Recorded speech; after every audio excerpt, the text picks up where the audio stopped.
Maria was, with her sisters, was born in Russia, as she was a Jewish in Russia, and had a very difficult life, as many people had it during communist times in Russia.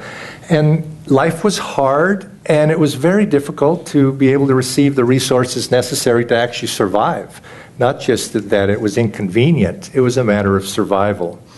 And one had to be of a certain way in order to guarantee that survival to you. And so you had to, you might say, push to the front of the line in anything if you wanted to receive your due.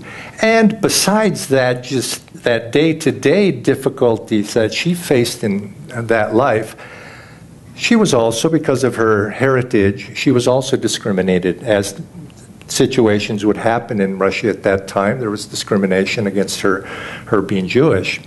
And when she came, she was fortunate with her sisters to be able to immigrate. And her and one of her sisters, Bella, came here to Ananda village. And when Maria first came here, I have to be honest, I was a little bit afraid of her. Because she was pretty tough. She was a very tough person in many ways.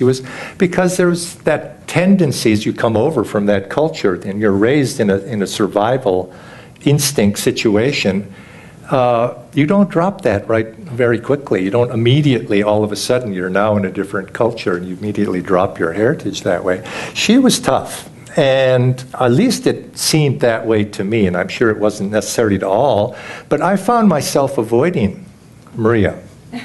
I would not, I was, sort of, I didn't want to confront that, and so, and this went on for some years. This went on for some years, and I found that I was in a circle over here that very little interaction of her circle.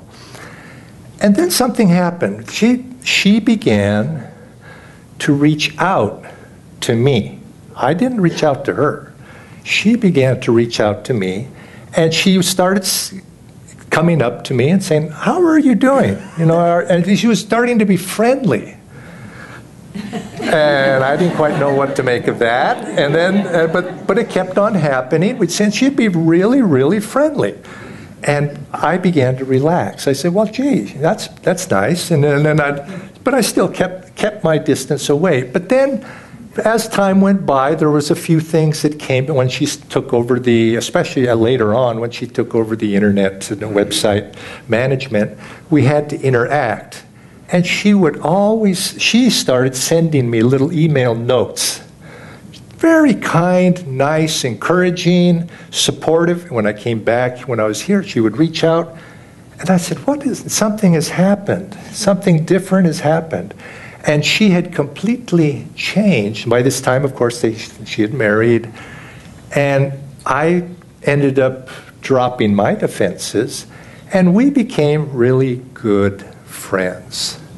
We became really good friends. And I saw that in that transformation of how she became light, she rose simply by letting go of all of those things that were holding her down. Those things that she had brought in, I don't think probably when she was born, I'm not sure she brought those things in with her, but in the culture that she lived in, the situation, she had learned certain things, and she was able to simply let them go. So you could say one of the ways that we rise is to have the courage sometimes to just let go.